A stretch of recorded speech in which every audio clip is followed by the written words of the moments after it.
Bonjour, bienvenue à C'est notre histoire. Aujourd'hui, nous allons parler de quincaillerie avec mon ami Claude Lalime, qui est le fils de M. Gérard Lalime.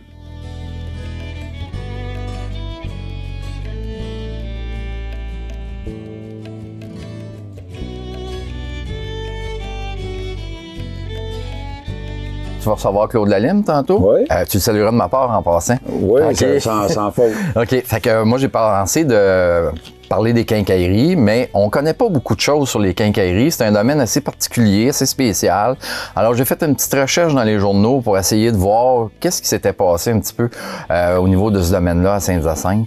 Alors, la première affaire que j'ai trouvée, c'est quelques mois après que le courrier soit publié, il y a un marchand général qui s'appelle Léonard Boivin qui annonce qu'il vend de la ferronnerie, de la quincaillerie, puis différents objets, mais qui proviennent d'Angleterre. Donc, c'est comme des importations. Il vend aussi des denrées alimentaires. Une autre annonce plus ou moins importante que j'ai trouvée, c'est en 1981, c'est Alfred Bonnet. Il était situé au coin de Mont-d'Or et Cascade.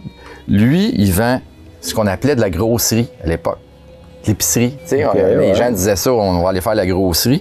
L'épicerie, les provisions, ils vendaient aussi de la ferronnerie, de la quincaillerie, puis des denrées alimentaires. Un autre, un petit peu avant la fin du 19e siècle, c'est Samuel Bourgeois, qui était situé à l'angle de Saint-Antoine et Saint-Simon, qui était situé là. Alors, lui-ci, c'était une quincaillerie là, qui était... qui vendait un peu de tout comme les autres. Il vendait même des armes à feu. Fait que je sais pas si tu te rappelles... il y a eu le feu de la place Frontenac, là, il y a quelques mois. Quand j'ai fait ma recherche, j'ai trouvé que lors de l'incendie de 1903, tout ça avait passé au feu, mais l'emplacement de Samuel Bourgeois, comme il vendait des armes à feu, des munitions, les pompiers ont eu assez de difficultés parce que quand le feu est arrivé là, il y a eu plusieurs explosions. Fait que ça a été assez impressionnant ce qu'on lit dans les journaux. Au début du 20e siècle, ça commence à se spécialiser parce que les endroits où on vend ce type de matériel-là, on commence à plus vendre de denrées alimentaires, on se spécialise. Par exemple, il y a un magasin qui s'appelle chez Lefebvre et Larivière, qui est situé place du marché. Ben, lui, il vend des clous, de la vitre, du mastic, du vernis, de la peinture, des pelles, des fourches, puis il vend du matériel de forge, donc de l'acier. Fait qu'on voit, là, ça commence à se spécialiser. Les plus vieux d'entre nous qui écoutent cette émission vont sûrement se souvenir de la quincaillerie A. Blondin et Fils, ou A. Blondin, qui était situé au coin du Duclos et des Cascades. Je me souviens pendant longtemps, comme enfant, je passais là, puis il y avait comme des lettres qui marquaient A. Blondin sur le trottoir en or. C'était comme doré. OK. Bien, ça, c'était un endroit assez bien connu, bien coté. En plus de vendre des matériaux comme de la plomberie, des matériaux de construction, peinture, tapisserie, articles de cuisine, des outils, bien, au troisième étage, il y avait des allées de quilles. Fait qu'il y avait des gens qui allaient jouer au quilles chez Blondin, puis eux aussi, il y avait un département de Noël. Donc, quand la période des fêtes arrivait, ils faisaient un département spécial, ils faisaient venir un Père de Noël. Il y a un autre moment particulier au niveau des quincailleries qui est intéressant, c'est les années 40. Tu sais qu'il y a beaucoup de monde qui vont se souvenir de la quincaillerie Vincent, qui était située au coin de Saint-Joseph et Cascade. Le célèbre serrurier. Oui, c'est ça. Alors, M. Vincent s'est établi en 1940, mais pas longtemps après... Tu sais où il y a la galerie d'art, le 1855, là, il y a une autre quincaillerie qui s'est installée là, qui s'appelle Gendron et Fils. Puis quelques années plus tard, il y en a une au coin de Cascade, Hôtel-Dieu, c'était la quincaillerie Masca. Donc, on peut dire que dans les années 40, un petit peu avant qu'arrive la quincaillerie Lalime puis la quincaillerie Gagnon, il y avait une énorme concentration de quincailleries au centre-ville. Il y avait ces trois-là. Il y avait Bourgeois qui était là, il y avait Blondin, puis il y avait Donat Bouchard qui en avait une. Lalime et Cadorette. Lalime et Cadorette aussi. Donc, tu sais, c'était des petites quincailleries vraiment de quartier, comme les épiceries de quartier étaient à l'époque, là, tu sais, avant qu'on arrive avec des grandes surfaces. Alors, tantôt, je t'ai parlé de quincaillerie Gagnon. Donc, c'est M. Henri Gagnon, le père d'André, qui avait déjà une petite shop à bois, une petite usine à bois, qui travaillait le bois, qui a décidé de changer ça en quincaillerie en 1950. Et son fils André a pris la relève, puis c'est en 1970 qu'il a déménagé une première fois sur le boulevard Laframboise, un petit peu en face là, du centre d'achat. Et ensuite, ben, il est arrivé là, M. Gagnon, en 1970, mais il y avait de la compétition. parce que la compétition s'est installée pas longtemps après sur le boulevard Casavant avec le Canadian Tire. Parce qu'il ne faut pas le négliger, le Canadian Tire. Auparavant, il était situé où il y a la vitrerie Ménard sur Dessol. C'était plus un garage, mais quand ils ont transféré puis qu'ils sont installés sur le boulevard Casavant, ben là, c'est un Canadian Tire comme on le connaît actuellement, où on vend des matériaux, un petit peu une grande quincaillerie, mais qui se spécialise aussi en automobile, tout ça. Alors André, ça fait un petit peu le tour là, des quincailleries, puis je pense que je vais laisser Claude, que tu vas rencontrer tantôt. Là. Je vais aller voir Claude Aline, puis j'oublierai pas de le saluer de ta part. Ah, ben t'es bien gentil, merci beaucoup.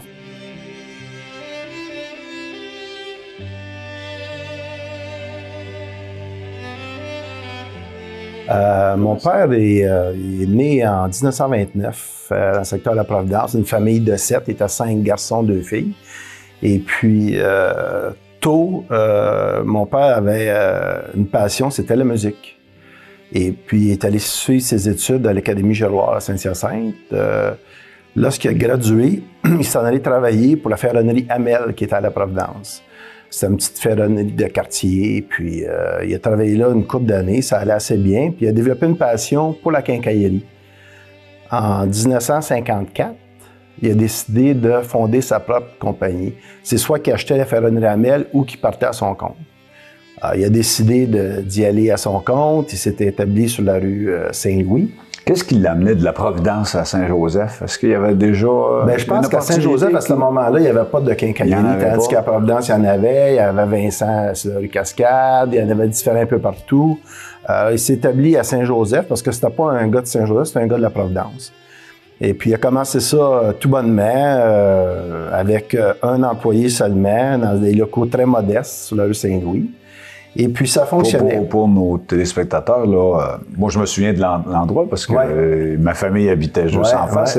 On parle de où est la pharmacie Ravenel. C'est ça. Derrière la pharmacie Ravenel, il y avait un entrepôt. Fait que, ils vendaient clous, vis, un peu de fer, un peu de tout. C'était comme un petit magasin général du secteur. Je peux même te dire que j'ai acheté mon premier hockey. Ah, c'est pour ça que tu as eu une excellente carrière, André. C'est pas excellente, mais en tout cas, ça m'a... c'est ça. Je suis devenu passionné, mais je suis né la même année que la quincaillerie. C'est ça.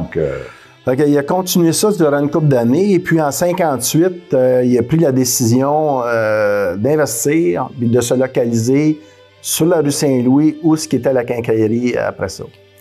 Alors, il s'est marié en 1959. Avec ma mère, et puis... Demoiselle Allard. Demoiselle Allard, qui venait de la Providence, elle aussi. C'est ça, des familles d'Allard. Puis à ce moment-là, comme je te disais, mon père avait 2 passions. C'était la quincaillerie et la musique. Et puis, il y a eu un choix à faire en 1959, quand il s'est marié, je pense, sous la recommandation très forte de ma mère d'arrêter de faire de la musique pour s'en aller seulement à quincailler. Alors, ça a commencé comme ça. Il s'est bâti une maison, puis il y avait un petit entrepôt pour l'acier parce qu'il y a toujours eu du fer dans sa quincaillerie. Et puis, il a continué ça, Roger Bontemps, ça l'a grossi. Il y a quelques membres de sa famille, 2 de ses frères qui sont allés travailler pour lui à ce moment-là, un beau-frère aussi, puis ça montait, puis ça montait. Il a fait, je te dirais, 4 ou 5 agrandissements durant ces années. Mon père, c'est ça, c'était un homme de famille. Il y avait 2 familles. Il y avait sa famille à lui, ses 2 enfants, sa femme et les employés de la quincaillerie. C'était un gars de peu de mots, mais qui était très humain.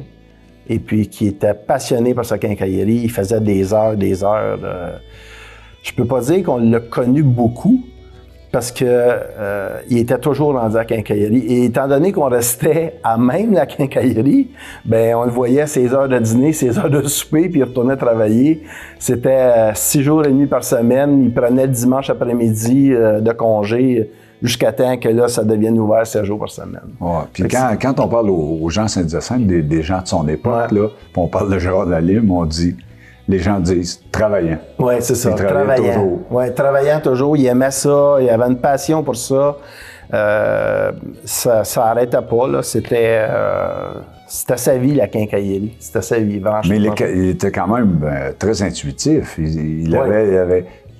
Oui. Écoute, c'était un bon entrepreneur. Il avait du pif. Il avait les moyens du bord, il a commencé ça avec des moyens du bord, il est endetté énormément, il a monté ça, il a travaillé, il réinvestissait ses profits pour agrandir, pour grossir sa quincaillerie. C'était vraiment un bon entrepreneur, mais son succès est dû qu'il était extrêmement travaillant et passionné de son domaine. À une certaine époque, la quincaillerie Gérard Lalime, c'était une des 2 plus grosses quincailleries de la région. Oui, écoute, ça fonctionnait, là. Juste te dire, il y avait différents départements, de la peinture, de la plomberie, de la ferronnerie, des outils, du cadeau, des jouets, de l'acier, des piscines. Il a même vendu des années jusqu'à 200 piscines hors terre. C'était de la piscine, ça, là. Non, ça fonctionnait super bien. Il y a eu vraiment une belle carrière. Malheureusement, en 2001, la maladie est arrivée. Il y a eu le cancer. Ma mère était malade aussi. À l'automne 2001, il a pris la décision tout simplement de fermer. Il avait voulu vendre une couple d'années auparavant, puis il y avait une entente. Puis finalement, c'est mon père qui a cancellé la transaction le 31 décembre. À minuit, il a décidé qu'il mourrait avec sa quincaillerie, puis il ne voulait plus vendre à ce moment-là. C'était une longue liquidation. Oui, ça a duré un an. Ça avait étonné un peu tout le monde. Mais je pense que ton père avait eu le flair de savoir qu'il y arrivait là, des Rona, des BMR, des choses comme ça. Des grandes surfaces. Puis des Gérard Lalime, c'est unique. Oui, c'est ça. C'était plusieurs agrandissements, c'était pas un plancher. La business était bonne, ça fonctionnait encore. Le personnel était plus âgé qu'ailleurs, attaché. C'est du personnel qui était là depuis 30, 35 ans, 40 ans. C'est ça, il y avait des jeunes étudiants l'été, mais c'était tout du personnel qui était là depuis je sais pas combien d'années, qui ont parti ça avec. Puis il y avait du bon personnel aussi. C'était du monde compétent à ce moment-là, qui connaissait le département, le domaine. Puis c'est ça, c'était un coup dur aussi pour eux autres à ce moment-là, parce que c'était pas évident. Tu sais, quand ça fait 30-35 ans que tu es à la même place, tu t'en vas travailler ailleurs, soit pour la compétition ou dans tout autre domaine. Mais c'est bien différent. Mais c'était une belle carrière. Mon père a vraiment eu une belle carrière, puis on en est bien fiers. Même si mon frère et moi, on ne l'a pas connu beaucoup. Moi, je l'ai connu un peu. J'ai travaillé pendant 40 ans à la quincaillerie quand j'ai fini mes études. Mais on peut être fier de son accomplissement, de ce qu'il a fait. C'était un grand homme, un grand entrepreneur à Saint-Hyacinthe. Oui, il est reconnu comme tel à Saint-Hyacinthe. Puis c'est un peu le but de notre émission, pour faire partager un peu... qu'on n'oublie pas Gérard. C'est ça. Moi, j'ai vu Gérard, je le voyais souvent, mais il me disait « Bonjour, mon petit bourgeois », puis c'était fini. Il s'en allait travailler. Il travaillait. C'est comme je disais tantôt, vu qu'on était aux côtés de la quincaillerie, les clients venaient chez nous le soir à 8 heures quand ils étaient mal pris. On avait une grosse clientèle rurale de cultivateurs. Et puis, il savait que mon père était là 7 jours par semaine, 24 heures par jour. Fait que ça arrivait à 10 heures le soir, ça venait cogner à la maison. Gérard, j'ai un problème dans l'étable ou quelque chose. Fait que, il était tout le temps disponible. C'est un créneau très c'est ça. Très important. Je dirais que 75% de la business, c'était les campagnes et les alentours. Puis dans chaque campagne, il y avait des magasins généraux à ce moment-là, puis il venait chercher le stock chez mon père. Mon père lui faisait des rabais. Il venait chercher le stock le lundi pour la semaine, où il y avait une grosse clientèle, puis c'était vraiment la clientèle de mon père. De 54 à 59, 60, qu'on a déménagé un peu plus haut sur Saint-Louis. C'est ça, 59. Et c'est là qu'il est apparu, je sais pas si je me souviens bien, comme un dôme, là. C'était ça au début? Ça, c'est plus tard. Le dôme est arrivé, je te dirais, en 65 environ. 64, 65, c'est là qu'il a bâti le dôme pour avoir de l'acier, parce que où ce qui était l'acier, sur la rue Saint-Louis, mon père voulait partir d'un département de plomberie puis de peinture. Fait qu'il s'est servi de ce local-là, puis il a transféré l'acier en arrière, dans un dôme, pour avoir plus de choix aussi dans l'acier. C'était le vendeur d'acier. Donc, de 59 à 65, on est toujours... Il n'y a pas d'agrandissement. Non, il n'y a pas d'agrandissement. Il arrive le dôme en 65. C'est ça. Après ça, il y a eu un agrandissement. Le dernier agrandissement, je te dirais que ça s'est fait pas mal... aux alentours de 72, 73 à ce moment-là. Okay. Un sous-sol, un deuxième étage. Deuxième étage en arrière, là, le département des cadeaux, puis il y avait le département du sport au deuxième étage. C'est ça. Ça s'est fait pas mal à ce moment-là. Puis, il partait de la rue Saint-Louis jusqu'à la rue Messier en arrière. Ça faisait toute le quadrilatère. Ouais, moi, je me souviens que la rue Messier n'existait pas au début. Non, mais non, c'était un champ. C'était les Sœurs Sainte-Marthe. C'est ça, c'était les Sœurs Sainte-Marthe qui étaient en arrière. Mais non, c'est ça, il a fait ça. Puis moi, en 86, j'ai acheté la division d'acier de mon père, il a déménagé plus loin encore sur la rue Saint-Louis. Donc le Dôme, à ce moment-là, est devenu un entrepôt. Parce que mon père avait des entrepôts à différents endroits. Il y en avait à Deauville, il y en avait à Saint-Joseph. Donc là, il a pu tout ramener, tout l'overstock qu'il y avait dans le Dôme en arrière. Il avait fait 2 étages pour mettre tout son overstock. Mais toi, Claude, tu as toujours été associé à la quincaillerie. Oh, mais ouais. tu as travaillé pour la quincaillerie, mais toujours, toi, ton champ de prédilection, c'était l'acier. Oui, c'est ça, okay. c'est ça. Moi, j'ai commencé... C'était une des forces de Gérard Lalime. Oui, ben c'est sûr. Parce qu'il faut rappeler aux gens qu'aujourd'hui, il y a 3 grandes quincailleries à Saint-Hyacinthe, puis on oublie Home Hardware qui est au centre-ville, qui est très bien, là, mais qui n'a pas de cour à bois, etc. Ton père n'avait pas de cour à bois, mais il avait l'acier et d'autres domaines. Puis il faut penser, pour les gens là, qui... Bien, aujourd'hui, on a BMR qui s'appelait Conrad Laflamme, qui était une cour à bois à un coin de rue et demi, à peu près. C'est ça, 2 coins de rue. Donc, il n'y avait pas besoin, tu sais, il n'entrait pas en communication avec Conrad. Il n'y a jamais eu d'intérêt pour le bois, mon père. Lui, c'était l'acier qu'il voulait avoir, puis il n'y en avait pas d'autres dans le coin, évidemment. Il y avait un vendeur d'acier à Granby, un vendeur d'acier à Drummondville. La balance, c'était à Montréal, ou à Saint-Jean, il y en avait un aussi à ce moment-là. Fait que ça, quand il a commencé, mon père, là, déjà sur la rue Saint-Louis, derrière la pharmacie Ravenel, il y avait un peu d'acier à ce moment-là. OK. Puis toi donc, tu as passé des années dans l'acier, tu es devenu un... Moi, c'était mes jobs d'été. OK, c'était tes jobs d'été. C'est devenu ta spécialité. Ouais. Et là t'acquiers, toi, une entreprise à Drummondville, si je me souviens bien. C'est ça. Le 3 janvier 84, j'ai acheté une entreprise à Drummondville qui était en faillite. J'ai acheté la bâtisse. J'ai gardé le personnel. Puis j'ai commencé à repartir la business parce que moi, la quincaillerie, j'avais plus ou moins d'intérêt pour ça. Le commerce de détail, ça me disait pas grand-chose. Puis j'avais vécu dans ça. Puis j'avais vraiment pas beaucoup d'intérêt. Puis j'avais signifié ça à mon père, je te dirais en 80, que je voulais pas. Là. Tu sais, je travaillais pour mon père, mais je me cherchais un domaine. Puis j'ai commencé ça à Drummondville, et puis 2 ans après, c'est là que j'ai acheté la division d'acier de mon père pour emmener ça sur la rue Saint-Louis. OK. Et par après, il y a eu les aciers Lalime, qui toujours à Saint-Hyacinthe, dans le quartier Saint-Joseph, mais ce qu'on appelle les 4 chemins. C'est ça, après les 4 chemins, Saint-Hyacinthe de Confesseur. Le Confesseur, c'est ça. Puis as-tu choisi le Confesseur pour être dans le Confesseur? T'avais-tu tenu compte du fait que les taxes seraient peut-être moins chères? Non, on cherchait un terrain. On cherchait surtout un terrain parce que la bâtisse était quand même assez grande. Ça me prenait un terrain. C'était les terrains qui appartenaient à Claude Chagnon. À Saint-Joseph, et puis les terrains étaient à vendre, et puis on a acheté ça, puis j'ai bâti, avec l'aide de mon père, évidemment. Mon père m'a donné un gros coup de main, puis c'était un méchant bon coach aussi pour moi. Puis ça, j'ai eu ça jusqu'en 2000, Saint-Hyacinthe et Drummondville. Mon père, lui, il a terminé, comme je te disais, il a pris la décision à la fin 2001, suite à sa maladie à lui, la maladie de ma mère, de liquider. Mais c'est ça, c'était une belle épopée. Puis les aciers aussi, ça fonctionnait super bien. On avait près de 70 employés aux deux entrepôts ensemble. On couvrait une partie du Québec. On avait plusieurs camions sur la route, des vendeurs. Puis ça allait bien. Lui, si on a je suis content. J'avais la fibre d'entrepreneur à cause de mon père, je crois. C'est juste que moi, j'avais pas d'intérêt à avoir la quincaillerie, le commerce de détail. Ça c'était ouvert 7 jours par semaine, puis j'avais pas d'intérêt pour ça. C'est sûr que ça doit avoir...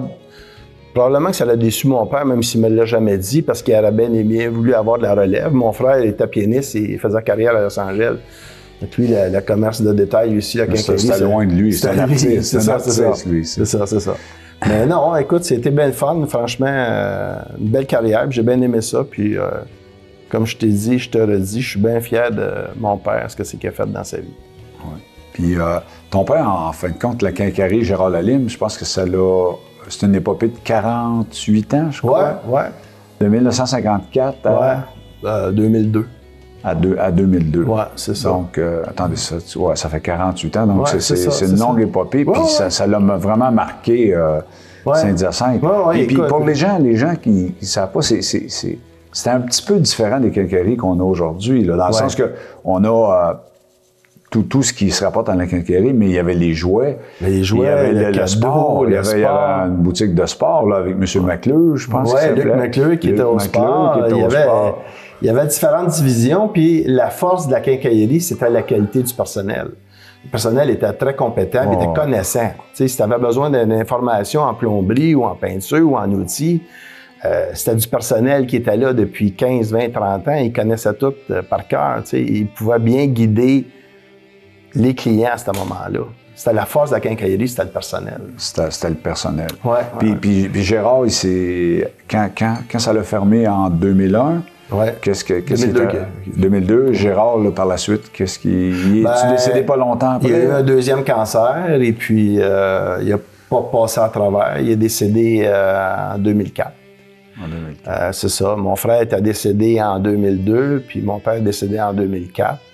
Donc c'était un petit moment passé qui n'était pas facile. Là. Il avait quand même juste 75 ans. Mon père n'était pas vieux. Là. On a trouvé ça plate parce que il n'avait jamais profité de la vie telle qu'elle. Il n'avait jamais voyagé. Il avait tout investi dans sa quincaillerie. Puis là, on espérait qu'en prenant sa retraite, qu'il puisse profiter de la vie puis avoir une belle retraite, s'amuser. Puis ma mère est tombée malade, mon père est tombé malade, fait qu'ils n'ont pas eu une belle retraite. Il a fait sa vie à travailler. C'était souvent l'eau de ces gens-là qui...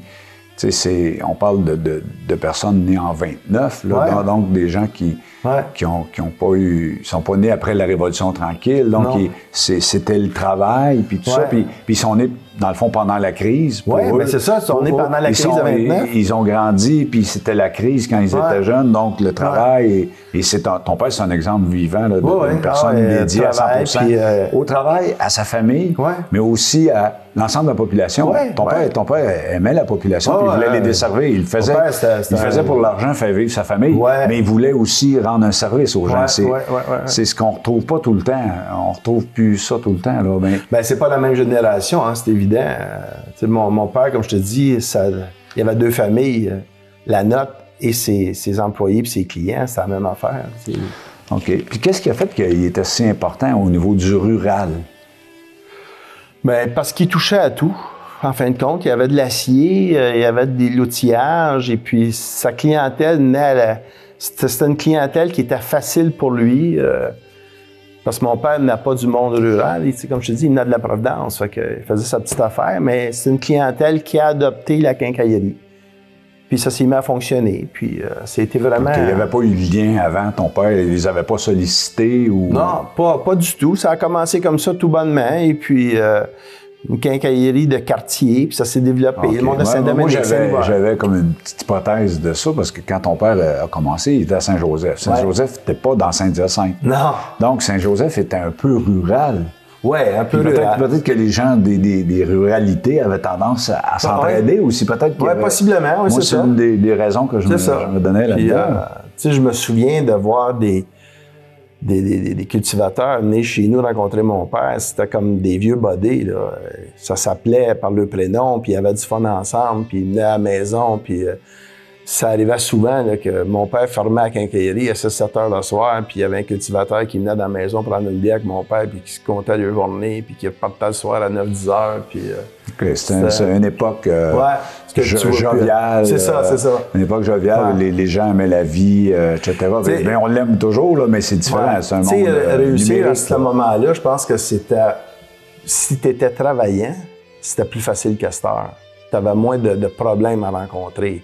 T'sais, si tu étais travaillant, bien, d'après moi, tu avais des maudites bonnes chances de réussir. Et ton père avait ça, quand on parle de l'entrepreneuriat de ton père, ses qualités de leadership. C'est ça. Et de respect. Je pense que respect. moi, ce que je dirais, le mot que je dirais, ton père, il respectait ses employés. Parce que venant de Saint-Joseph, j'ai côtoyé ton père, là, je l'ai vu, mais il respectait ses employés puis il respectait ses clients. Il était affable, avenant. C'est vrai. Donc, il était. Je pense que tu le décris bien en disant ça, que mon père était respectueux puis il était passionné.